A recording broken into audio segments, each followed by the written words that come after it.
Hello guys, welcome to one more class. So today we're going to talking about simple present. E aí pessoal, sejam muito bem-vindos. Hoje nós vamos falar sobre simple present in English. Então fique até o final desse vídeo que eu tenho certeza que você vai gostar bastante dessa aula. Essa aula está imperdível, temos bastante conteúdo aqui para a gente aprender. Então, let's go! Bom, primeiramente, vamos entender quando que devemos utilizar o simple present. Onde ele é utilizado, quando que ele é utilizado. Então, ele vai ser utilizado para facts, general informations and truth. Tá? Então, fatos, informações gerais e verdadeiras, tá? Sempre que a gente for utilizar informações verdadeiras, de informações gerais, fatos, a gente vai usar o simple present. Vamos utilizar ele também para habits, behaviors, and event periodically. Vamos utilizar para habits. O que é habits? Hábitos, tá? Então, hábitos. Behavior, que é comportamentos, costumes. E events periodically. E eventos periodicamente, tá? Então, a gente vai sempre utilizar para eventos que ocorrem periodicamente. Então, simple present. Vamos utilizar também para give directions,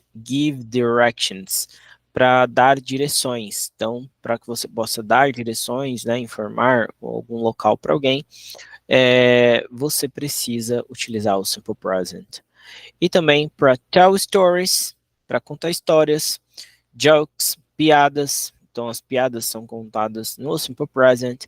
And real time, e coisas que estão acontecendo neste momento, tá? Em tempo real, like a sport event, como um evento de esporte, então está acontecendo em tempo real naquele momento, ok?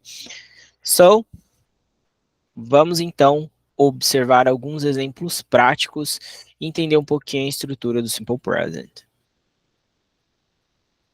Bom, primeiramente eu vou dividir aqui, ó, nós temos o I, you, we, they, utilizados para o plural, para o plural, tá? Os demais, eles utilizam outra forma, tá? Do singular. Então, eu deixei separado nessa outra coluna aqui que a gente já vai comentar sobre eles. Como que fica a estrutura? A estrutura fica dessa forma. Primeiro vai ter o subject, que é o sujeito, o verbo e o time reference, e a referência de tempo, tá? Vamos ver um exemplo prático. Numa frase afirmativa, we eat dinner at 7 p.m.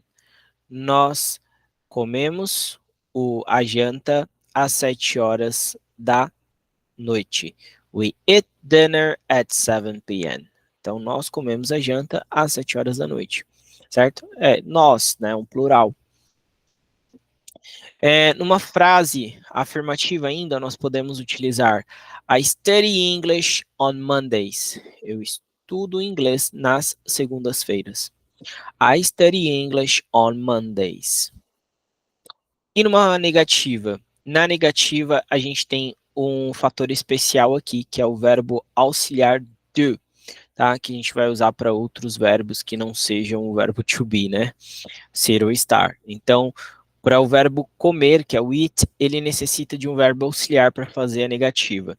E para isso, a gente usa o do mais o not. Que o do mais o not, ele fica don't. Tá? Então, na forma contraída, fica don't. We don't eat dinner at 7 p.m. Nós não comemos o jantar às 7 horas da noite. Então, observa que para eu fazer a negativa no simple present, para um outro verbo que não seja o verbo to be, eu vou precisar de um verbo auxiliar. E no caso, o verbo auxiliar vai ser o do, tá bom? O do, como verbo, ele significa fazer, mas ele pode ser utilizado no simple present como um auxiliar. Então, ele só vai auxiliar a negativa e a pergunta. As afirmações não necessitam dele, tá bom? Então, um outro exemplo de negativa I don't study English on Monday. ou I do not study English on Monday. Na forma contraída fica I don't study English on Monday. I don't study English on Monday, ok? Para fazer perguntas, eu vou precisar também do verbo auxiliar do. Como nesse caso, eu coloco do you eat at 7 p.m. Então, eu coloco o do antes do sujeito, tá? É só colocar o do, que é o verbo auxiliar, antes do sujeito, seguido do verbo de ação. Então, do you eat at 7 p.m.? Do you eat at 7 p.m.? E não esquece de mudar a entonação, né? Você come às 7 horas da noite? Do you study English on Monday? Você estuda inglês na segunda? Do you study English on Mondays? Você estuda inglês nas segundas-feiras, certo? Então, pratica bastante essa forma aqui do plural, tá? Do plural. Vamos então entender como funciona a estrutura do singular. A gente vai aplicar o singular para he, it, tá? E a estrutura é semelhante, só que tem uma diferencinha aqui na afirmação, tá? Então, é subject, que é o sujeito, o verbo de ação acrescido com o S, tá? Então, nesse caso, nas frases afirmativas no simple present, a gente vai acrescentar um S no final do verbo. E depois o time reference. Vamos ver isso na prática. Por exemplo, nessa frase afirmativa aqui, Sally runs every morning. Sally runs every morning. A Sally corre todo dia de manhã. Então, observa que eu acrescentei o S no final do verbo, tá? Aqui, ó. My mom shops on Friday, tá? Então, eu tô falando da minha mãe, que seria ela, seria um she.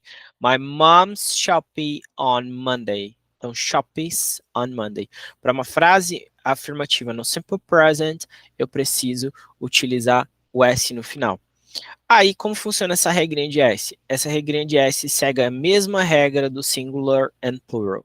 Depois dá uma olhada aí, se você ainda não assistiu a aula, ela também se aplica para os verbos, tá bom?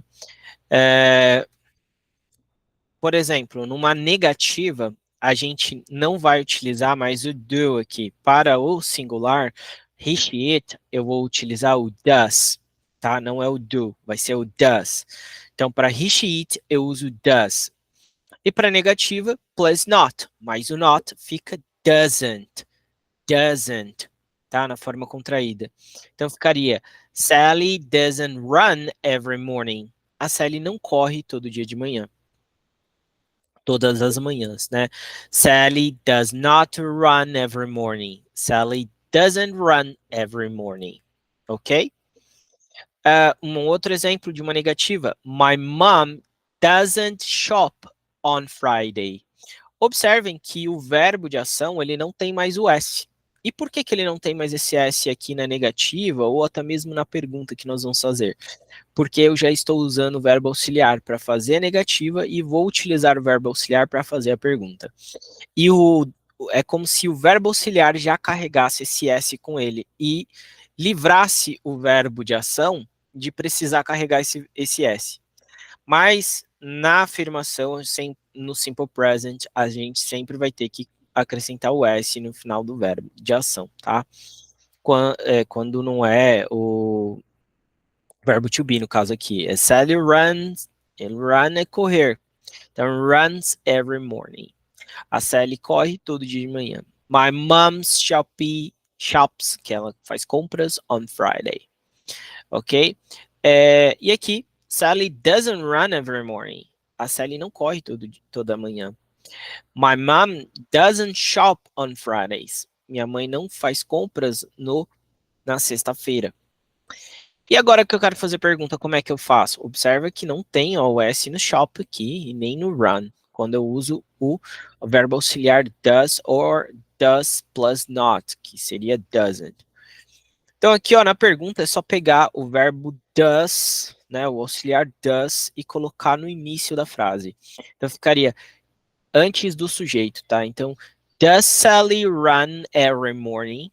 E não põe S no run, pelo amor de Deus, é só na afirmação, tá? Na negativa e na pergunta, quando se utiliza o verbo auxiliar, o S do verbo de ação some. Então, does Sally run every morning? Does your mom shop on Friday? Does your mom shop on Friday? A sua mãe faz compras na sexta-feira, certo? Does Sally run every morning? A Sally corre toda manhã. E é isso aí, pessoal. Pratica bastante essas frases para que vocês possam treinar, tá bom? Essas são as regrinhas do Simple Present que eu tinha para passar para vocês. Depois, numa próxima aula, a gente vai falar um pouquinho mais sobre isso, tá? Na parte 2. E aqui, ó, para acrescentar o S nas frases afirmativas, usar a mesma regra do singular e do plural. Se você ainda não assistiu essa aula, procura aí no material, que ela tá aí, você assiste e entende como que acrescenta o S após o verbo, né, que vai se aplicar a mesma regra lá do singular and plural, dessa aulinha que tá aí. Certo? Bom, por hoje é só. Espero que vocês tenham gostado dessa aula e a gente se vê então na próxima aula. Não deixem de estudar e praticar bastante conteúdo para que vocês possam cada vez ficar mais inteirado aí no inglês, né, e atingir o seu objetivo. See you next class. Bye bye.